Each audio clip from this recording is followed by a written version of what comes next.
आप देख रहे हैं हमारा YouTube चैनल दी सच्चा भारत और आज के इस बुलेटिन में आपका स्वागत है।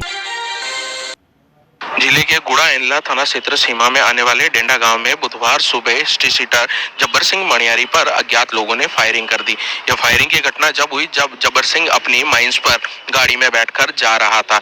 इस फायरिंग में जब्बर सिंह सहित उसके 3 साथियों को छर्रे लगे हैं। इसके चलते पुलिस उन्हें पाली के बांगड़ अस्पताल लेकर आई है, जहाँ उनका उपचार जारी है। इधर इस फायरिंग की घटना के बाद में गुड़ा इंदला सहित आसपास के सभी थाना क्षेत्र की सीमाओं के रास्तों पर नाकाबंदी कर दी गई है और संदिग्धों की तलाश की जा रही है। पाली में फायरिंग की यह पहली घटना नहीं है। इससे पहले भी जब्बर सिंह के नाम से जुड़ने के बाद कई बार फायरिंगों के मामले सामने आ चुके हैं। पुलिस ने इस बार इस मामले को गंभीरता से लेते हुए त्वरित कार्रवाई भी शुरू कर दी है।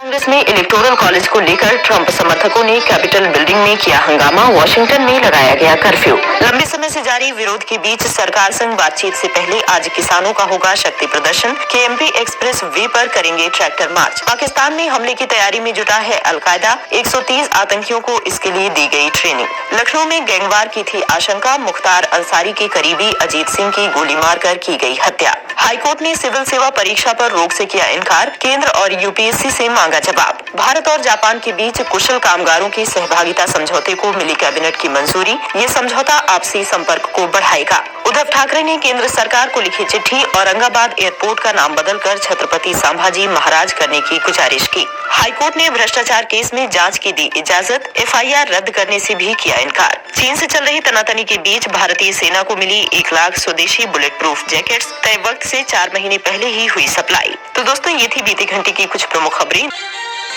शिवपुरा थाना क्षेत्र के जाडन स्थित निवासियों की ढाणी में सीआईडी इंटेलिजेंस व शिवपुरा थाना पुलिस की ओर से कार्रवाई करते हुए नकली नोटों की खेप पकड़ी है। यह एक मकान से पकड़ी है। मकान मालिक का नाम बेरा राम है। बताया जा रहा है उसके घर से 1,52,000 रुपए के 2,000 के नोट बरामद किए हैं, जिनकी सीरीज एक जैसी है। पाली शहर सहित जिले भर में मौसम में अचानक बदलाव के बाद अब सर्दी ने अपना सितम बढ़ाना शुरू कर दिया। पिछले कुछ दिनों से हल्के कोहरे की वजह से ठंड का एहसास बढ़ गया है, जिस वजह से अब लोगों ने इसका बचाव करने का भी तरीका अपना लिया। लेकिन गुरुवार देर सवेरे तक सूरज के भी दर्शन नहीं हो पाए। चारों तरफ धुंध छा जाने की वजह से दूर से भी लोग एक दूसरे को नहीं पहचान पा रहे थे। तो सवेरे भी वाहन चालकों ने अपने वाहन की लाइट लगाकर सफर तय किया। नवविवाहित दंपति ने अपनी सुरक्षा की जिला कलेक्टर से लगाई गुहार। जिले के सुमेरपुर थाना क्षेत्र से आए एक नवविवाहित दंपति ने अपनी जान माल की सुरक्षा के लिए जिला पुलिस अधीक्षक राहुल कोटोकी को ज्ञापन सौंप उनकी सुरक्षा कर लोगों पर कार्रवाई करने की मांग की। प्रीत कमला पत्नी दिनेश ने बताया कि वह अपने पति दिनेश के साथ रहना चाहती है, लेकिन उसके विवाह बंधन को लेकर उसके भाई एवं पीर पक्ष के कुछ लोग नाराज होकर उसे जान से मारना चाहते हैं। साथ ही उसके पति के साथ नहीं रहने के लिए भी बाध्य करे और उनसे रुपए की भी मांग कर रहे हैं। पाली जिले में कौवों की मौत का सिलसिला अभी भी रुकने का नाम नहीं ले रहा है। प्रतिदिन पाली के अलग अलग हिस्सों से कौवों की मौत की खबर आ रही है, लेकिन इन सभी के बीच में पाली से भोपाल लैब में भेजे गए सैंपल की रिपोर्ट नेगेटिव आई है, जिसके चलते प्रशासन ने राहत की सांस ली है। आपको बता दें कि पिछले 5 दिनों से पाली जिले के अलग अलग हिस्सों में कौवों की अज्ञात कारणों से मौत हो रही थी। इसको लेकर प्रशासन ने बर्ड फ्लू की आशंका मानते हुए यहाँ से 17 सैंपल भोपाल लैब में जांच के लिए भेजे थे, लेकिन इन सभी की रिपोर्ट नेगेटिव आई है। रिपोर्ट के नेगेटिव आने के बाद में पशुपालन विभाग के डॉक्टरों ने लोगों से पाली जिला नो बर्ड फ्लू जोन बताया है। हालांकि प्रशासन की ओर से जिन क्षेत्रों में धारा 144 प्रभावी की हुई है, वो अभी लगातार जारी रहेगी। फिल्म अभिनेता अनिल कपूर फिल्म की शूटिंग को लेकर बुधवार शाम को पाली जिले के दिसूरी स्थित नारलही रावले पहुंचे। वे करीब 15 दिनों तक यहीं रुकने वाले हैं। अभिनेता अनिल कपूर को देखने के लिए ग्रामीणों की भीड़ नजर आई। अनिल कपूर अपनी थार मूवी की शूटिंग के लिए यहाँ पहुंचे हैं। राजसमंद जिले के रूपनगर गांव के प्राचीन किले में इस फिल्म की शूटिंग होगी, जिसको लेकर 1 सप्ताह तक ये यहीं रुकेंगे। इससे पूर्व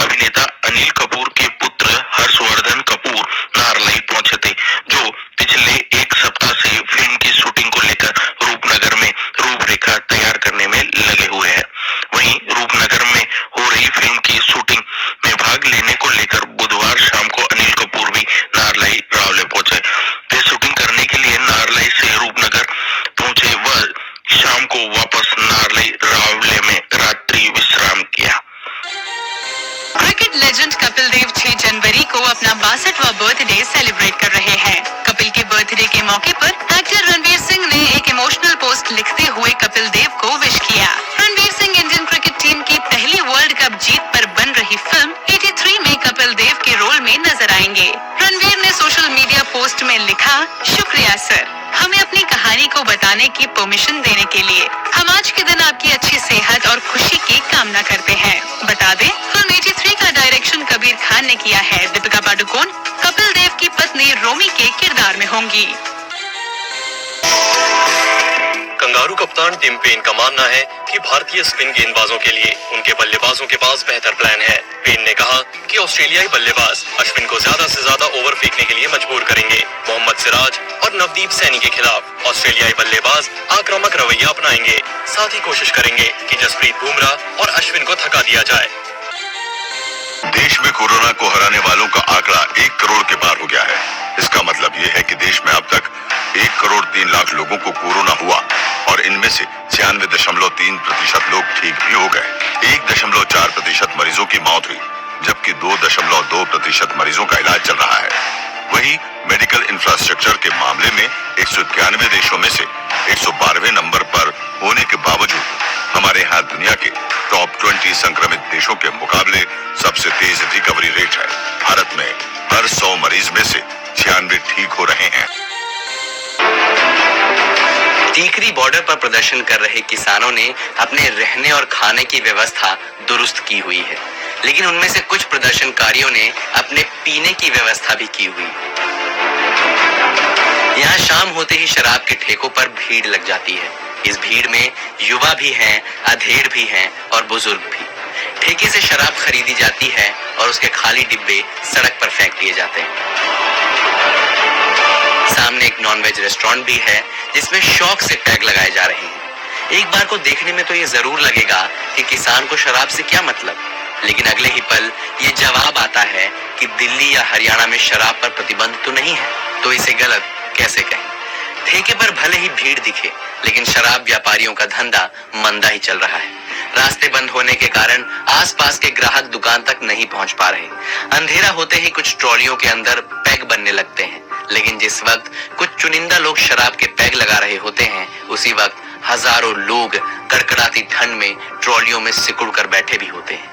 ऐसे दृश्य देखकर कोई भी व्यक्ति किसानों पर आरोप लगा सकता है।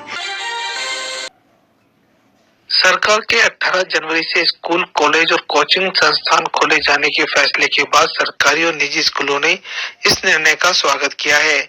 सभी स्कूलों को खोलने की तैयारी में जुट गए हैं। हालांकि फैसले में कमी बताते हुए यह भी कहा गया है कि यदि पहली कक्षा से लेकर 12वीं तक स्कूल खोली जाती तो ज्यादा बेहतर होता। स्कूल संचालक ने कहा है कि स्कूल खोलने के बाद सरकार की गाइडलाइन का पूरी तरह से पालन किया जाएगा।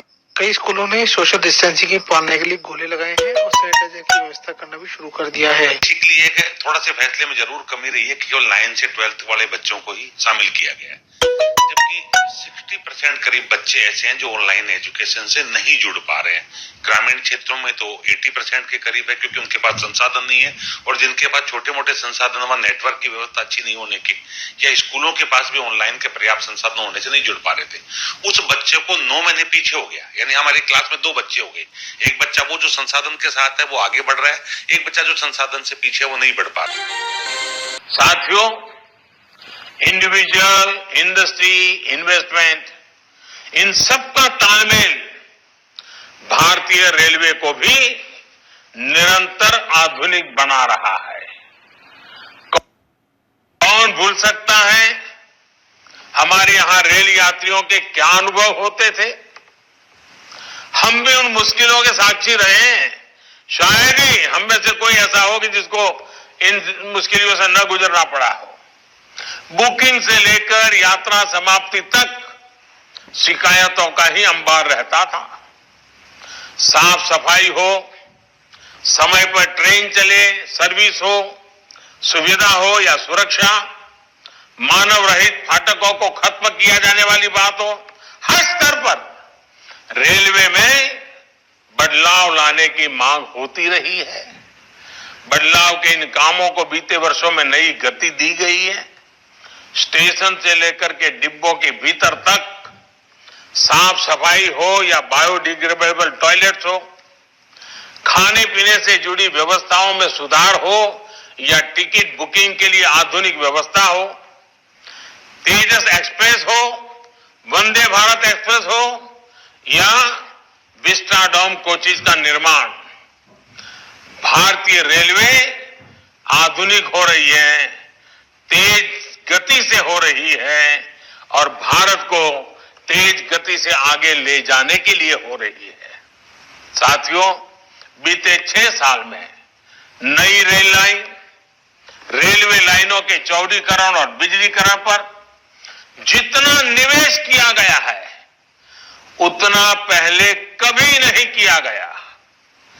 रेल नेटवर्क पर फोकस करने से भारतीय रेल की स्पीड भी बढ़ी है और उसका दायरा भी बढ़ा है।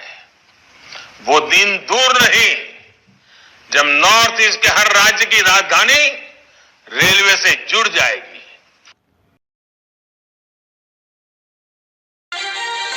और ऐसे ही नए अपडेट पाने के लिए द सच्चा भारत चैनल को सब्सक्राइब कीजिए। धन्यवाद।